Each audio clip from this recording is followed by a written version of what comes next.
So unless you've been living without internet for the past, week or so, you've probably seen a little game called Pal World pop up on your news feed of whatever social media you might be using. And there are a ton of people, mainly on Twitter, who are super upset about this game, mainly because of its similarities to Pokemon. Pal World has quickly become the biggest game on the market with over 8 million in sales, and God, that's a lot of money. How much is that? How much is that? The game is $40. All right, so 8 million, 1, 2, 3, 4, 5, 6, okay, times $40 on Steam. Ugh, $320 million in 6 days. And Steam gets 30% of that for just existing. Why wasn't I the creator of Steam, man? All right, so we're looking up the Pokemon sales numbers here, just because I got curious as to like what this game is actually moving in comparison to Pokemon. And it's outsold Pokemon Crystal. It's outsold Pokemon Emerald. It's outsold Pokemon Platinum. It's probably on track for it's probably almost outsold Pokemon Black and White too. It's gonna be close to Ultra Sun and Ultra Moon.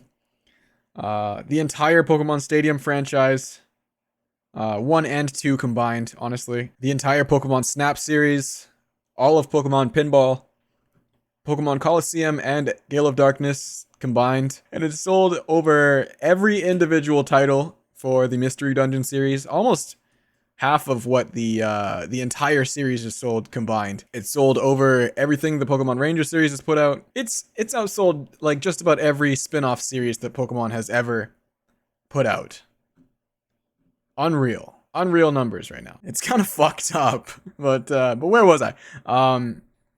Oh yeah, people are mad at how successful this game is. And honestly, I think a lot of the outrage is like why the game is so successful. Like outrage marketing is a great thing. So it goes without saying that this game is the #1 most played game on Steam right now, but something else that's super crazy is that the #2 spot for most concurrent players of all time has been taken by Palworld, dethroning Counter-Strike with over 1.85 million concurrent players. That's just that's insane. And remember, that's just on Steam too. Like there's also people playing on Game Pass. That's how me and my friends are playing right now. A couple of my friends got the Steam version, but I mean, I can just play it on Game Pass. I'd rather just do that.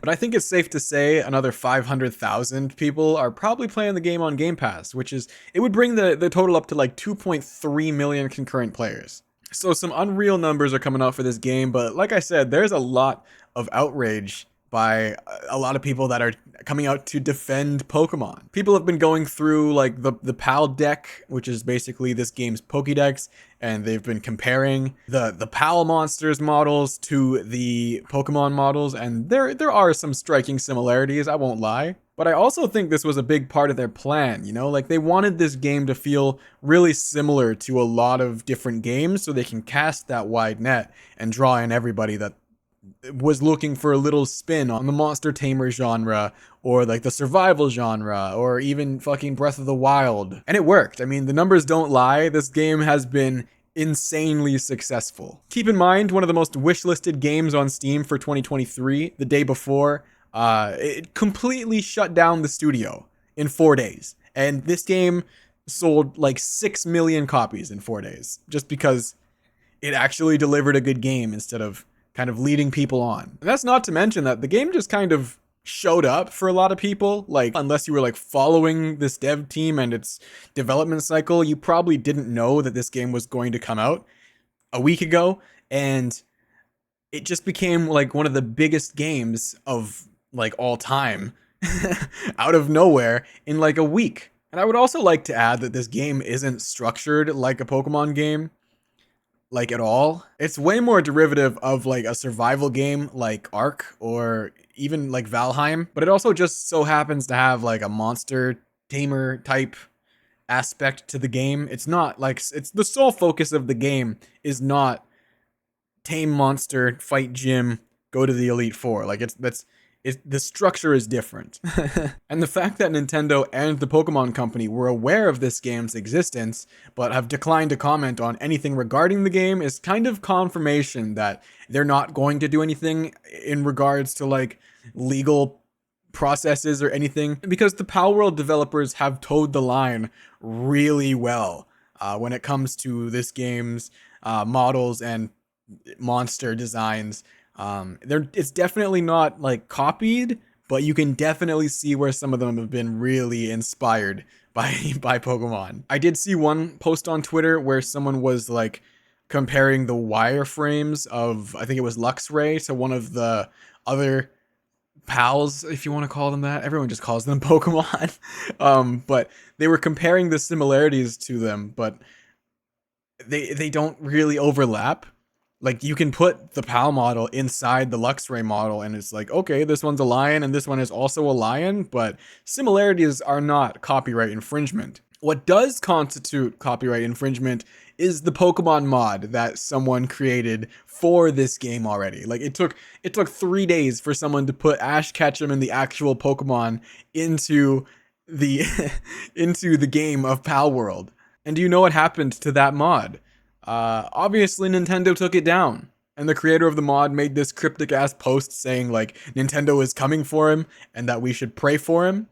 So like is he dead? What happened to this guy? Did he die? Someone has also made a Digimon mod for this game, which I don't think will be handled as seriously, because Digimon just is they're more lax with their IPs than Nintendo is. Nintendo has been notoriously strict with their IPs. Like even Super Smash Bros, like that Slippy mod, they tried to take it down when everyone was locked down in the pandemic and couldn't leave their houses. Nintendo was like, you're playing Melee online. So like, if they had grounds to take the developers of Palworld to court, they definitely would have by now, in my opinion. I'm not a fucking lawyer, but they would have done something. And they're both based in Japan, so it wouldn't have been like an international lawsuit. It wouldn't have to be like this big litigation thing. They would have just been like, take this down, cease and desist, blah, blah, blah, blah, blah. But once again, I'm not a lawyer. I don't know anything about this stuff, really. I just think that if there was grounds for them to legally take the game down, they would have done it by now. Like I said earlier, this game is way more derivative of survival games like Ark, or fuck, even Breath of the Wild for that matter. And I haven't heard a single complaint from like Zelda fans about how when you go to these glowing pillars to unlock the fast travel points, they play this jingle that's like directly lifted from Breath of the Wild. Or how about like the bird statues that are also the fast travel points? You know, like the ones from Majora's Mask? Yeah, those fans are real quiet. Why aren't these guys seething like Pokemon fans? Is it because Pokemon fans are fucking stupid? No, it's because they actually didn't, like, copy things one for one. They just, you know, were inspired. What about, like, the paraglider that looks exactly like the one from Breath of the Wild? Nothing about that? No, of course not. Because paragliders have been a big thing in every open world game since, like, fucking Fortnite. Pokemon fans are the only ones up in arms about this game, and it's because it's in beta and it's looking better than like anything that Pokemon has put out on the Switch. Honestly, Game Freak has been really lacking when it comes to like graphical fidelity, and they need to learn how to optimize a game. By no means is Palworld like the beacon of optimization that we need. Like it's pretty bad too. There's been some real gnarly lag spikes, but it's a lot better. It runs a lot smoother than Pokemon. Pokemon doesn't own the monster tamer genre, and there are a lot of other monster tamer games that are way more close to Pokemon than Palworld is. Once again, there is no need to defend Pokemon, or Nintendo for that matter. Believe me, Nintendo has a long history of taking down fucking fan games, mods, anything remotely similar to their IPs. If they had the grounds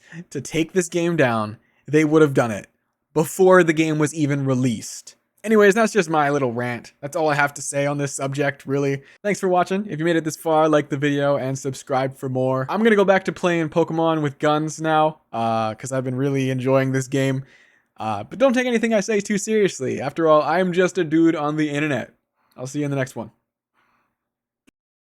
Oh, also, before I go, people are doing trick shots in this game, so check out a couple of these. I'll leave them in the end. Thank you for watching. Bye.